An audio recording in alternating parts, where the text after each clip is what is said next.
ਤੇ ਉਸ ਦੇ ਜ਼ਰੀਏ ਮਿੱਟੀ ਕੱਢਦੇ। ਅੱਛਾ ਜੀ, ਖੂਹ ਪੁਰਾਣੇ ਵੇਲਿਆਂ 'ਚ ਕਿੰਜ ਕੱਢਦੇ ਸਨ, ਹੱਥਾਂ ਨਾਲ, ਕਈਆਂ ਨਾਲ, ਤੇ ਕਿਹੜੇ ਔਜ਼ਾਰ ਤੇ ਕਿਸ ਤਰ੍ਹਾਂ ਕੱਢਦੇ ਸਨ, ਇਹ ਬੜੀ ਪੁਰਾਣੇ ਵੇਲਿਆਂ ਦੀ ਮਾਲੂਮਾਤ ਤੇ ਬੜੀ ਮਿਹਨਤ ਵਾਲਾ ਜਫਾਕਸ਼ ਕੰਮ ਹੁੰਦਾ ਸੀ। ਅੱਛਾ ਲਾਲਾ ਜੀ, ਤੁਸੀਂ ਆਪਣੇ ਬਜ਼ੁਰਗਾਂ ਨੂੰ ਵੇਖਿਆ, ਉਹ ਲੋਹਾਰ ਸਨ, ਹੱਥਾਂ ਨਾਲ ਕੰਮ ਕਰਦੇ ਸਨ, ਤੇ ਕਿੰਨੇ ਜੀਆਂ ਨੇ ਰਲ ਕੇ ਖੂਹ ਕੱਢਿਆ? ਕਹਿੰਦੇ 12 ਫੁੱਟ ਚੌੜਾ ਹੁੰਦਾ ਸੀ ਤੇ 35-40 ਫੁੱਟ ਡੂੰਘਾ ਹੁੰਦਾ ਸੀ। ਉਹਦੀ ਜ਼ਰਾ ਪੂਰੀ ਸਾਨੂੰ ਦੱਸਿਓ ਮਾਲੂਮਾਤ, ਜ਼ਰਾ ਵੇਖਣ ਸੁਣਨ ਵਾਲੇ ਵਾਸਤੇ।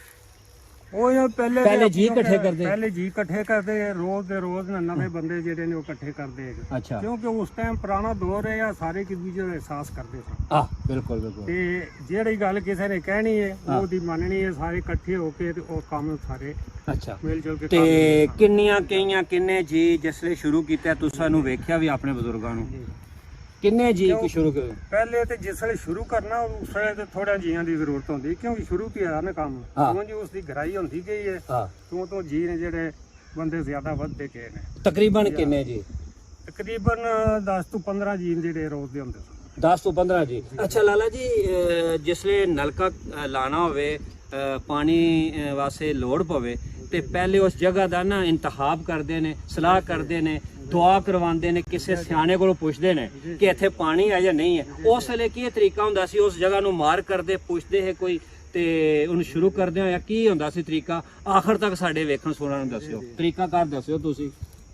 ਤਰੀਕਾਕਾਰ ਤਾਂ ਇਹੀ ਹੁੰਦਾ ਕਿ ਇਹ ਖੁਦਾਈ ਜ਼ਮੀਨ ਹੈ ਇੱਕ, ਮਾਸ਼ਾਅੱਲਾ, ਠੀਕ ਹੈ। ਤੇ ਇਸ ਵਾਸਤੇ ਕਿ ਸਾਨੂੰ ਇੱਕ ਥੋੜਾ ਇਲਮ ਹੈ ਕਿ ਇਸ ਸਾਈਡ ਤੇ ਜਿਹੜਾ ਇਹ ਪਾਣੀ ਹੈ। ਅੱਛਾ, ਉਹ ਬਜ਼ੁਰਗ ਫਿਰ ਇੱਥੇ ਸਾਡਾ ਰਕਬਾ ਸ਼ੁਰੂ ਹੋ ਜਾਂਦਾ ਜੀ, ਠੀਕ ਹੈ। ਇੱਥੇ ਹੀ ਪਤਾ ਲੱਗਾ ਜੀ ਇੱਥੇ ਪਾਣੀ ਹੈ ਬਜ਼ੁਰਗਾਂ ਨੇ, ਕਿਉਂਕਿ ਇੱਥੋਂ ਪਾਣੀ ਹਾੜ ਦਾ ਵੀ ਉੱਤੋਂ ਆਉਂਦਾ ਸੀ, ਗੁਲੈਣ ਵਾਲੇ ਪਾਸੋਂ ਇੱਥੋਂ ਲੰਘਦਾ ਹੁੰਦਾ ਸੀ, ਤੇ ਤੁਹਾਨੂੰ ਦੱਸਦਾ ਬਜ਼ੁਰਗ। ਅੱਛਾ, ਫਿਰ ਉਹਦੀ ਨਿਸ਼ਾਨੀ ਲਾ ਲਈ, ਉਸ ਦੀ ਨਿਸ਼ਾਨੀ ਲਾ ਲਈ, ਫਿਰ ਉਹ ਕੱਢਣਾ ਸ਼ੁਰੂ ਕਰ ਦਿੱਤਾ ਕਈਆਂ ਨਾਲ। ਅੱਛਾ, ਤੇ 10-15 ਜੀ ਰੋਜ਼ਾਨਾ ਵੱਖਰੇ ਜੀ ਆਉਂਦੇ, ਤੇ ਜਿਸਲੇ ਥੋੜਾ ਨੀਵਾ ਹੁੰਦਾ ਜਾਂਦਾ ਸੀ, ਡੂੰਘਾ ਹੁੰਦਾ ਜਾਂਦਾ ਸੀ, ਤੇ ਫਿਰ ਮਿੱਟੀ ਕਿੰਜ ਕੱਢਦੇ ਸਨ? ਮਿੱਟੀ ਜਿਹੜੀ 10-12 ਫੁੱਟ ਜੇ ਥੱਲੇ ਟੁੱਟ ਜਾਣਾ ਨਾ, ਫਿਰ ਉਹ ਇੱਕ ਇੱਥੇ ਰੂਲਾ ਆਉਂਦਾ ਇਸ ਤਰ੍ਹਾਂ ਕਰਕੇ ਫੇਰਨਾ ਵਾ। ਅੱਛਾ, ਉਹਦੇ ਨਾਲ ਮਸ਼ੀਨ ਜੀ, ਉਹ ਰੱਸਾ ਬੰਨ ਲਈਦਾ ਉਹਦੇ ਨਾਲ, ਉਧਰੋਂ ਅੱਗੇ ਚਾਂਬਰ ਹੀ ਹੁੰਦੀ ਹੈ ਕਈ ਨਵਾਂ। ਅੱਛਾ, ਉਹਦੇ ਜ਼ਰੀਏ ਥੱਲਿਓਂ ਫਿਰ ਮਿੱਟੀ ਉਹਦੇ ਤੇ ਇਕੱਠੀ ਕਰਦੇ ਜਾਂਦੇ, ਉਹ ਫਿਰ ਰੂਲੇ ਦੇ ਜ਼ਰੀਏ ਉੱਪਰ ਛਿੱਕ ਲੈਂਦੇ। ਅੱਛਾ ਅੱਛਾ, ਉਹ ਬਾਹਰ। ਤੇ ਫਿਰ ਕਿੰਨਾ ਡੂੰਘਾ ਹੁੰਦਾ ਪਤਾ ਲੱਗਦਾ ਪਾਣੀ ਆ ਗਿਆ ਇੱਥੇ? ਹੁਣ ਇਹ ਥੱਲੇ ਇੱਕ ਕਾੜ ਆ ਜਾਂਦਾ, ਜਿਸੇ ਛੇਮਾ ਸ਼ੁਰੂ ਹੋ ਜਾਂਦਾ ਨਾ, ਉਹਨੂੰ ਕਾੜ ਆਖਦੇ ਨੇ। ਨਹੀਂ, ਜਿਸੇ ਛੇਮਾ ਸ਼ੁਰੂ ਹੋ ਜਾਂਦਾ ਉਸ ਵੇਲੇ ਪਾਣੀ ਦੀ ਨਵੀਂ ਥੱਲੀ ਜਿਹੜੀ ਉਹ ਸ਼ੁਰੂ ਹੋ ਜਾਂਦੀ ਹੈ। ਅੱਛਾ ਅੱਛਾ, ਉਹ ਜਿਉਂ ਫਿਰ ਥੱਲੇ ਜਾਂਦੇ ਨੇ ਪਾਣੀ ਜ਼ੋਰ ਕਰਦਾ ਜਾਂਦਾ। 30-35 ਫੁੱਟ ਤੇ ਜਾ ਕੇ ਇੱਕ ਤਕਰੀਬਨ 1 ਫੁੱਟ ਸਾਰੀ ਮੋਟੀ ਤਹਿ ਹੁੰਦੀ ਹੈ, ਉਹ ਕਾੜ ਨੂੰ ਆਖਦੇ ਨੇ। ਉਸ ਨੂੰ ਕਾੜ ਕੀ ਰੰਗ ਉਹਦਾ ਹੁੰਦਾ, ਕਈ ਦਾ ਹੁੰਦਾ? ਉਹ ਕਾਲੇ ਰੰਗ ਦਾ ਹੁੰਦਾ, ਕਾਲੇ ਰੰਗ ਦੀ, ਬਹੁਤ ਸਖਤ ਹੁੰਦਾ। ਸਖਤ ਹੁੰਦਾ, ਜ਼ਮੀਨ ਤੇ ਹੁੰਦੀ ਹੈ ਨਾ, ਮਤਲਬ ਜ਼ਮੀਨ ਦਾ ਰੰਗ ਜਿਹੜਾ ਨਾ, ਉਹ ਕਾਲੇ ਰੰਗ ਦਾ ਹੁੰਦਾ। ਕਾਲੇ ਰੰਗ ਦਾ। ਅੱਛਾ, ਤੇ ਫਿਰ ਉੱਥੇ ਜਾ ਕੇ ਕੀ ਕਰਦੇ ਨੇ? ਉੱਥੇ ਜਾ ਕੇ ਉਹਨੂੰ ਖਤਮ ਕਰ ਦਿੰਦੇ, ਉੱਥੇ ਖਤਮ ਕਰਦੇ ਨੇ। ਉੱਥੇ ਖਤਮ ਕਰ ਦਿੰਦੇ। ਅੱਛਾ, ਕੋਈ ਵਿੱਚ ਪੱਥਰ, ਸਖਤ ਜ਼ਮੀਨ ਪਥਰੀਲੀ ਵੀ ਆਉਂਦੀ ਹੋਵੇ ਤੇ ਫਿਰ ਪਥਰੀਲੀ ਵੀ ਆਉਂਦੀ ਹੈ, ਫਿਰ ਜੇ ਤੇ ਉਹ ਕਈਆਂ ਨਾਲ ਪਟ ਕਰਤੇ ਤੇ ਠੀਕ ਹੈ, ਨਹੀਂ ਕਿਹਦੇ ਨਾਲ? ਨਹੀਂ ਤੇ ਫਿਰ ਵੱਡਾ ਥੋੜਾ ਜਾਂ ਕੋਈ ਕੰਦਾਲੀ ਇਸ ਤਰ੍ਹਾਂ ਲੈ ਕੇ ਉਸ ਨੂੰ ਕੋੜਿਆ ਜਾਂਦਾ। ਅੱਛਾ, ਉਹ ਜਿਹੜਾ ਕਾੜ ਆਉਂਦਾ ਉਸ ਤੋਂ ਬਾਅਦ ਕਿੰਨੇ ਫੁੱਟ ਬਾਅਦ ਫਿਰ ਅੱਗੇ ਨਾ ਛੇਮਾ ਹੁੰਦਾ? ਕਾੜ ਦੇ ਆਣ ਕੇ ਪਾਣੀ ਜਿਹੜਾ ਮੁਕੰਮਲ ਹੋ ਜਾਂਦਾ ਸੀ। ਅੱਛਾ, ਫਿਰ ਉੱਥੇ ਮੁਕੰਮਲ ਕਰਕੇ ਉੱਤੋਂ ਬਣਾਉਂਦੇ ਜਾਂਦੇ ਨੇ, ਇੱਟਾਂ ਲਾਈ ਜਾਂਦੇ ਆ। ਪਹਿਲੇ ਉਸਦੇ ਥੱਲੇ ਇੱਕ ਚੱਕ ਬਣਾਉਂਦੇ ਨੇ, ਜਿਸ ਤਰ੍ਹਾਂ ਆਮ ਅਸੀਂ ਬੀਮ ਬਣਾਉਂਦੇ ਆ ਨਾ, ਇਸ ਤਰ੍ਹਾਂ ਉਹ ਗਲਾਈ ਵਿੱਚ ਉਹ ਬੀਮ ਬਣਦਾ। ਚੱਕ ਕੀ ਹੁੰਦਾ ਜ਼ਰਾ ਸਮਝੋ? ਠੀਕ ਹੈ, ਯਾਨੀ ਉਹ ਗਲਾਈ ਦੇ ਵਿੱਚ ਇੱਕ ਬੀਮ ਬਣਦਾ। ਅੱਛਾ, ਤਕਰੀਬਨ 1.5 ਫੁੱਟ ਉੱਚਾ ਹੁੰਦਾ, 1.5 ਫੁੱਟ ਚੌੜਾ ਹੁੰਦਾ। ਉਹ ਬਣਾ ਕੇ ਉੱਤੇ ਜਿਉਂ ਸੇਮਾ ਲੱਗਦਾ ਤੇ ਉਹਨੂੰ ਰੱਖ ਲੈਂਦੇ ਨੇ। ਉਹਦੇ ਥੱਲੇ ਫਿਰ ਮਿੱਟੀ ਕੱਢੀ ਜਾਂਦੇ ਨੇ ਤੇ ਉਹਦੇ ਉੱਤੇ ਚੁਣਾਈ ਕਰੀ ਜਾਂਦੇ। ਉਹ ਕੜਾ ਜਿਹਾ ਬਣਾਉਂਦੇ ਨੇ ਗੋਲ ਜਿਹਾ, ਕਿਹਦੇ ਨਾਲ ਬਣਾਉਂਦੇ ਹੈ? ਸੀਮੈਂਟ ਨਾਲ ਤੇ ਇੱਟਾਂ ਨਾਲ। ਉਹ ਵੀ ਤੁਹਾਡੇ ਬਜ਼ੁਰਗਾਂ ਹੱਥਾਂ ਨਾਲ ਬਣਾਇਆ? ਉਹ ਵੀ ਹੱਥਾਂ ਨਾਲ ਬਣਾਇਆ। ਅੱਛਾ, ਲੋ ਜੀ, ਬੜੀ ਦਿਲਚਸਪ ਮਾਲੂਮਾਤ ਹੈ ਕਿ ਖੂਹ ਕਿੰਜ ਕੱਢਦੇ ਨੇ, ਆਖਰ ਤੱਕ ਵੀਡੀਓ ਵੇਖਿਓ। ਅੱਛਾ, ਕੜੇ ਤੋਂ ਬਾਅਦ ਥੱਲੇ ਫਿਰ ਕਿੰਨੇ ਫੁੱਟ ਹੋਰ ਥੱਲੇ ਜਾਂਦੇ? ਕੜਾ ਬਣਾ ਕੇ ਫਿਰ ਉਸ ਦੇ ਉੱਤੇ ਇੱਟਾਂ ਲਾਣੀਆਂ ਸ਼ੁਰੂ ਕਰ ਦਿੰਦੇ ਨੇ। ਠੀਕ ਹੈ, ਉਹਦੇ ਥੱਲੇ ਮਿੱਟੀ ਕੱਢਦੇ ਜਾਂਦੇ ਨੇ, ਉਹ ਕੜਾ ਥੱਲੇ ਬਹਿੰਦਾ ਜਾਂਦਾ। ਅੱਛਾ ਜੀ ਵਾਹ ਜੀ ਵਾਹ। ਫੇਰ ਉਹ ਫਿਰ ਐਂਡ ਤੱਕ ਜਿੱਥੇ ਤੱਕ ਕਾੜੇ ਨੇ ਮਜ਼ਬੂਤ ਜਿਹੜਾ ਹਾਂ ਉਥੋਂ ਤੱਕ ਥੱਲੇ ਮਿੱਟੀ ਕੱਢਦਿਆਂ ਜਾਣਾ, ਉਹ ਕਾੜਨੇ ਥੱਲੇ ਹੁੰਦਿਆ ਹਾਂ। ਜਾਣਾ, ਉੱਤੇ ਚੁਣਾਈ ਕਰਦਿਆ ਜਾਣਾ। ਉੱਤੇ ਚੁਨਾਈ ਗੋਲ ਫਿਰ ਇੱਟਾਂ ਦੀ ਕਰਦੇ ਇੱਟਾਂ ਜਾਂਦੇ ਦੀ ਕਰਦੇ ਸੀਮੈਂਟ ਨਾਲ ਜਾਂ ਗਾਰੇ ਨਾਲ? ਗਾਰੇ ਨਾਲ। ਗਾਰੇ ਨਾਲ। ਉਸ ਟਾਈਮ ਗਾਰੇ ਨਾਲ ਹੀ ਕਰਦੇ ਆ। ਅੱਛਾ ਤੇ ਜਿਹੜੀ ਉਹ ਪਾਣੀ ਆ ਜਾਂਦਾ ਹੈ ਤੇ ਪਾਣੀ ਕਿੰਦਾ ਹੁੰਦਾ ਹੈ ਉਸ ਵੇਲੇ? ਪਹਿਲਾ ਜਿਹੜਾ ਪਾਣੀ ਸੇਮੇ ਤੋਂ ਬਾਹਰ ਨਜ਼ਰ ਆਉਂਦਾ, ਰੇਤ ਵਿੱਚ ਤੱਕੀਏ ਤੇ ਪਾਣੀ ਸਾਫ਼ ਹੁੰਦਾ, ਉਸ ਵੇਲੇ ਗੰਦਲਾ ਹੁੰਦਾ ਹੈ। ਇਹ ਜ਼ਾਹਿਰ ਜਿਸ ਵੇਲੇ ਉਹਨੂੰ ਕੱਢਣੇ ਹੋਣਾ, ਤਾਜ਼ਾ ਪਾਣੀ ਵੀ ਹਲਦਾ ਹੈ, ਮਿੱਟੀ ਵੀ ਆਉਂਦੀ, ਉਹ ਗੰਦਲਾ ਹੁੰਦਾ ਹੈ। ਹਾਂ ਜਿਸ ਵੇਲੇ ਉਹ ਪਾਣੀ ਖਲੋ ਜਾਂਦਾ ਆਪਣੀ ਜਗ੍ਹਾ ਤੇ, ਫਿਰ ਸਾਫ਼ ਹੋ ਜਾਂਦਾ। ਤੇ ਕਿੰਨੇ ਦਿਨ ਲੱਗਦੇ ਹੈ ਖੂਹ ਕੱਢਣੇ ਵਿੱਚ? ਇਹ ਤਕਰੀਬਨ ਜੀਆਂ ਦੇ ਹਿਸਾਬ ਤੇ ਹੀ ਆਉਂਦਾ ਹੈ। ਜੀ 10-15 ਆਏ ਤਕਰੀਬਨ ਮਹੀਨੇ ਦੇ ਵਿੱਚ ਮਹੀਨੇ 'ਚ ਕੱਢ ਲੈਂਦੇ। ਜੀ। ਤੇ ਕਿੰਨੇ ਦਿਨ ਛੱਡਦੇ ਹੈ ਕਿ ਪਾਣੀ ਸਾਫ਼ ਹੋ ਜਾਵੇ? ਤੇ ਚੂੰਕਿ ਅੱਲਾ ਦੀ ਜ਼ਮੀਨ ਹੈ ਤੇ ਇਹ ਨਿਮਤ ਹੈ ਪਾਣੀ, ਤੇ ਉਸ ਲਈ ਜ਼ਹਿਨ ਮੰਨ ਜਾਂਦਾ ਵੀ ਉਹਨੇ ਪੀਣੇ ਦੇ ਕਾਬਲ ਹੈ। ਜੀ। ਉਹ ਜੇ ਚੁਣਾਈ ਹੋ ਜਾਂਦੀ ਹੈ ਨਾ, ਫਿਰ ਦੁਆਲੇ ਮਿੱਟੀ ਹੋ ਜਾਂਦੀ ਹੈ, ਉਹ ਇੱਟਾਂ ਵੀ ਲੱਗੀਆਂ ਹੁੰਦੀਆਂ ਨੇ, ਫਿਰ ਉਹ ਪਾਣੀ ਫਿਲਟਰ ਹੋ ਕੇ ਉਹਦੇ ਵਿੱਚ ਅੰਦਰ ਸਿਮਦਾ ਰਹਿੰਦਾ।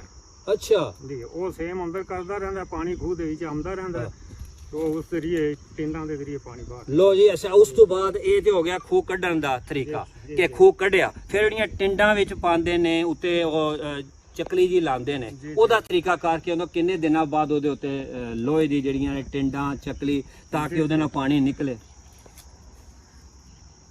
ਉਹ ਖੂਹ ਤਿਆਰ ਹੋ ਜਾਂਦਾ ਹੈ, ਪਾਣੀ ਥੱਲਿਓਂ ਨਿਕਲ ਆਉਂਦਾ ਹੈ, ਹਾਂ ਤਿਆਰ ਹੋ ਜਾਂਦਾ, ਉਹਨੂੰ ਪਤਾ ਕਿ ਇੱਥੇ ਸਾਡਾ ਪਾਣੀ ਪੂਰਾ ਹੋ ਗਿਆ। ਹਾਂ ਫਿਰ ਚਰਕਲੀ ਜਿਹੜੀ ਹੈ ਉਹ ਤਕਰੀਬਨ ਖੂਹ ਦੀ ਥੋੜਾ 10 ਫੁੱਟ ਅੱਟ ਕੇ ਲੱਗਦੀ ਹੈ। ਅੱਛਾ, ਉਹਦੇ ਵਿੱਚ ਹੀ ਲੱਠ ਲੱਗਦੀ ਐ ਕਰਕੇ। ਹਾਂ, ਉਹਨੂੰ ਕੀ ਆਖਦੇ ਨੇ? ਉਹ ਲੱਠ ਹੁੰਦੀ ਹੈ, ਉਹ ਇੱਥੇ ਖੂਹ ਦੇ ਵਿੱਚ ਆਣ ਕੇ ਨਾ, ਹਾਂ, ਉਹ ਗੋਲ ਚੱਕਰ ਹੁੰਦਾ, ਉਹਨੂੰ ਕਹਿੰਦੇ ਨੇ ਵੈੜ। ਹਾਂ ਠੀਕ ਹੈ। ਉਹ ਜਿਹੜਾ ਉਹ ਖੂਹ ਦੇ ਸੈਂਟਰ ਵਿੱਚ ਆ ਜਾਂਦਾ। ਅੱਛਾ ਅੱਛਾ। ਜਿੱਥੇ ਲੱਠ ਪਾਣੀ ਹੈ, ਲੱਠ ਦੇ ਸਿਰੇ ਦੇ ਇੱਕ ਸੀਮਟ ਦਾ ਜਾਂ ਲੱਕੜੀ ਦਾ ਉਹ ਬੀਮ ਜਿਹਾ ਤਰੀ ਕੰਗਨ ਨਹੀਂ, ਹਾਂ ਬੀਮ ਜਿਹਾ ਤਰੀ, ਠੀਕ ਹੈ। ਉਸ ਦਾ ਵਜ਼ਨ ਉਹਦੇ ਤੇ ਪੈ ਜਾਂਦਾ। ਹਾਂ, ਉਹਦੇ ਉੱਤੇ ਉਤਾਰ ਕੇ ਲੱਠ ਵੈੜ ਚਾੜ ਕੇ ਫਿਰ ਉਹਦੇ ਉੱਤੇ ਟਿੰਡਾਂ ਪਾ ਲਈਆਂ। ਟਿੰਡਾ ਪਾ ਲਈਆਂ। ਅੱਛਾ, ਇਹ ਜਿਹੜਾ ਫਿਟਿੰਗ ਹੈ, ਇਹੜੀ ਉੱਤੇ ਟਿੰਡਾ ਲਾਣੀਆਂ, ਚੱਕਲੀ ਲਾਣੀ, ਤੇ ਉਹ ਤੇ ਇਹ ਲੱਠ ਜੀ ਜਿਹੜੀ ਇਹ ਪਹਿਲੇ ਤਿਆਰ ਕਰਦੇ ਨੇ ਨਾਲ ਕਿ ਇਹ ਵੀ ਤੁਹਾਡੇ ਬਜ਼ੁਰਗਾਂ ਆਪੋ ਤਿਆਰ ਕੀਤਾ? ਨਹੀਂ, ਇਹ ਲੱਠ ਵਗੈਰਾ ਤੇ ਵੈੜ ਜਿਹੜੀ ਇਹ ਤੇ ਉਹਨਾਂ ਮੁੱਲਾਂ ਦੀ ਸੀ, ਕਿਉਂਕਿ ਇਹ ਕੰਮ ਹੈ ਮਿੱਲਾਂ ਦਾ ਤੇ ਫੈਕਟਰੀਆਂ ਦਾ। ਉਹ ਤੋਂ ਮੁੱਲ ਲਿਆਂਦੀ, ਤੇ ਬਾਅਦ ਜਿਹੜੀ ਉਹਦੇ ਤੇ ਰੱਖਣ ਵਾਸਤੇ, ਕਾਂਜਾਂ ਰੱਖਣ ਵਾਸਤੇ ਪਿੱਲਰ ਜੇ ਪਾਏ ਬਣਾਉਂਦੇ ਨੇ, ਉਹ ਉਹਨਾਂ ਖੁਦ ਬਣਾਏ? ਅੱਛਾ, ਉਹ ਬਾਅਦ ਬਣਾਉਂਦੇ ਨੇ। ਅੱਛਾ, ਤੇ ਇਹ ਜਿਹੜਾ ਸਾਰਾ ਖੂਹ ਮੁਕੰਮਲ ਤਿਆਰ ਵਗਣ ਦੇ ਕਾਬਲ ਜਿਹੜਾ ਬਣਦਾ, ਕਿੰਨਾ ਅਰਸਾ ਲੱਗ ਜਾਂਦਾ? ਜਿਸੇ ਖੂਹ ਨਿਕਲ ਜਾਂਦਾ ਹੈ, ਪਾਣੀ ਆ ਜਾਂਦਾ ਹੈ, ਵੈੜ ਚਰਕਲੀ ਆਰਸ਼ਾ ਲੱਗ ਜਾਂਦੀ ਹੈ, ਆੜ ਬਣ ਜਾਂਦੀ ਹੈ, ਟੰਡਾ ਛੰਡਾ ਸਭ ਕੁਝ ਕਬਲ ਹੋ ਜਾਂਦਾ। ਮਤਲਬ ਤਕਰੀਬਨ ਕਿੰਨਾ ਟਾਈਮ ਲੱਗ ਜਾਂਦਾ? ਮਹੀਨਾ ਡੇਢ ਕੁ ਮਹੀਨਾ ਤਕਰੀਬਨ ਨਾ, ਆਰਸ਼ਾ ਜੇ ਬੰਦਾ ਲਗਾਤਾਰ ਚੱਲਦਾ ਰਹੇ, ਡੇਢ ਕੁ ਮਹੀਨਾ ਲੱਗ ਜਾਂਦਾ। ਅੱਛਾ, ਲੱਗ ਜਾਂਦਾ। ਅੱਛਾ ਜੀ, ਜਿਤਨੀ ਤੁਹਾਨੂੰ ਮਾਲੂਮਾਤ ਹੈ, ਉਸ ਲਈ ਕਿੰਨਾ ਕੋ ਖਰਚਾ ਆਉਂਦਾ ਹੈ ਪਹਿਲੇ ਵੇਲੇ 'ਚ ਖੂਹ ਬਣਾਉਣੇ ਦਾ? ਤੇ ਇਹ ਵਿੱਚ ਲੱਕੜ ਵੀ ਇਸਤੇਮਾਲ ਹੁੰਦੀ ਹੈ, ਸੀਮੈਂਟ ਮਟੀਰੀਅਲ, ਲੋਹੇ ਦਾ ਕੰਮ ਵੀ ਹੁੰਦਾ ਹਾ, ਤੇ ਮਿਹਨਤ ਹੱਥ ਨਾਲ ਕਰਦੇ ਹੈ ਆਪਣਾ। ਤੇ ਕਿੰਨਾ ਕੋ ਖਰਚਾ ਹੁੰਦਾ ਜੇ ਤੂੰ ਸਾਡੇ ਪਿਓ ਦਾਦੇ ਚੂਕੇ ਕਾਰੀਗਰ ਸਨ, ਉਸ ਲਈ ਕਿੰਨਾ ਕੋ ਖਰਚਾ ਤੁਹਾਡੇ ਬਜ਼ੁਰਗਾਂ ਨੇ ਦੱਸਿਆ ਹੋਵੇ ਜਾਂ ਤੁਹਾਨੂੰ ਕੋਈ ਅੰਦਾਜ਼ਾ ਹੋਵੇ? ਖਰਚੇ ਦਾ ਮਜ਼ੀਦ ਜਿਹੜਾ ਹੈ ਨਾ ਪੂਰਾ, ਉਹ ਤੇ ਨਹੀਂ ਲਮ, ਪਰ ਇਹ ਹੈ ਉਸ ਵੇਲੇ ਪਤਾ ਜੀ ਇੱਟ ਜਿਹੜੀ ਇਹ ਵੀ 2 ਰੁਪਏ 3 ਰੁਪਏ ਹਜ਼ਾਰ ਹੁੰਦੀ ਹੈ। ਹਾਂ, ਇਸੇ ਜੀ ਹਜ਼ਾਰ ਹੁੰਦੀ ਹੈ, ਤੇ ਜੇ ਇੱਟ 5-7 ਹਜ਼ਾਰ ਖੂਹ ਤੇ ਲੱਗ ਜਾਣੀ ਹੈ, ਤੇ ਜ਼ਾਹਿਰ ਇੱਕ 25-30 ਹਜ਼ਾਰ ਦੀ ਇੱਟ ਹੋਣੀ ਹੈ। ਬਾਕੀ ਜਿਹੜੇ ਉਹਦੇ ਟਿੰਡਾ ਛਿੰਡਾ ਲੋਹੇ ਦਾ ਤੇ ਲੱਕੜ ਦਾ ਲੋਹਾ ਜਿਹੜਾ ਉਸ ਦਾ ਵੀ ਰੇਟ ਉਸ ਵੇਲੇ ਇਤਨਾ ਕੋਈ ਨਹੀਂ ਹੁੰਦਾ। ਤਕਰੀਬਨ ਕਿੰਨਾ ਹੋ ਜਾਏਗਾ? ਉਸ ਦੌਰ ਦੇ ਹਿਸਾਬ ਨਾਲ ਤਕਰੀਬਨ 15-20 ਹਜ਼ਾਰ ਤੱਕ ਮੈਂ ਹਾਲ ਮੁਕੰਮਲ ਹੋ ਜਾਂਦਾ। ਇੱਟਾਂ ਤੇ ਸਾਰਾ ਉਸ ਦੌਰ 'ਚ। ਅੱਜ ਤੂੰ ਕਹਿ ਲੋ ਕਿ 100 ਸਾਲ ਪਹਿਲੇ, 70-80 ਸਾਲ ਪਹਿਲੇ, ਮਤਲਬ ਕਿ ਅਸੀਂ ਅੰਦਾਜ਼ੇ ਨਾਲ ਕਹਿ ਰਹੇ ਹਾਂ। 15-20 ਲੱਖ ਲਾਓ ਤਾਂ ਨਹੀਂ ਲੱਗਦਾ। ਅੱਛਾ ਲਾਲਾ ਜੀ, ਤੁਹਾਡੇ ਬਜ਼ੁਰਗਾਂ ਨੇ ਹੱਥਾਂ ਨਾਲ ਇਹ ਖੂਹ ਬਣਾਇਆ, ਤੇ ਤੁਸੀਂ ਉਹਨੂੰ ਬਣਦਿਆਂ ਵੇਖਿਆ, ਤੇ ਤੁਸੀਂ ਸਾਨੂੰ ਦੱਸਿਆ ਕਿ ਖੂਹ ਬਣਦਾ ਕਿੰਜ, ਤੇ ਸਾਦੇ ਜ਼ਮਾਨੇ ਸਨ, ਤੇ ਬੜੇ ਲੋਕ ਮਿਹਨਤ ਨਾਲ ਇੱਕ ਦੂਜੇ ਨਾਲ ਤਾਵਣ ਕਰਦੇ ਹੈ, ਤੇ ਖੂਹ ਕੱਢਦੇ ਸਨ, ਕਿਉਂਕਿ ਜ਼ਮੀਨਾਂ ਨੂੰ ਪਾਣੀ ਲਾਉਣ ਵਾਸਤੇ, ਪੀਣ ਵਾਸਤੇ ਖੂਹਾਂ ਦੀ ਬੜੀ ਅਹਿਮੀਅਤ ਹੁੰਦੀ ਸੀ। ਲੋ ਜੀ, ਅੱਜ ਤੁਹਾਨੂੰ ਅਸਾਂ ਲੋਹਾਰਾਂ ਦੇ ਖੂਹ ਦੇ ਮੁਤਲਕ ਵੀ ਦੱਸਿਆ, ਤੇ ਨਾਲੇ ਇਹ ਵੀ ਦੱਸਿਆ ਕਿ ਖੂਹ ਬਣਦਾ ਕਿੰਜ, ਕੱਢਦੇ ਕਿੰਜ ਨੇ, ਤੇ ਤਕਰੀਬਨ ਕਿੰਨਾ ਖਰਚਾ ਆਉਂਦਾ, ਤੇ ਇਹਨਾਂ ਦੇ ਬਜ਼ੁਰਗਾਂ ਨੇ ਹੱਥ ਨਾਲ ਖੂਹ ਕੱਢ ਕੇ ਨਾ ਮਿਸਾਲ ਕਾਇਮ ਕੀਤੀ ਹੈ।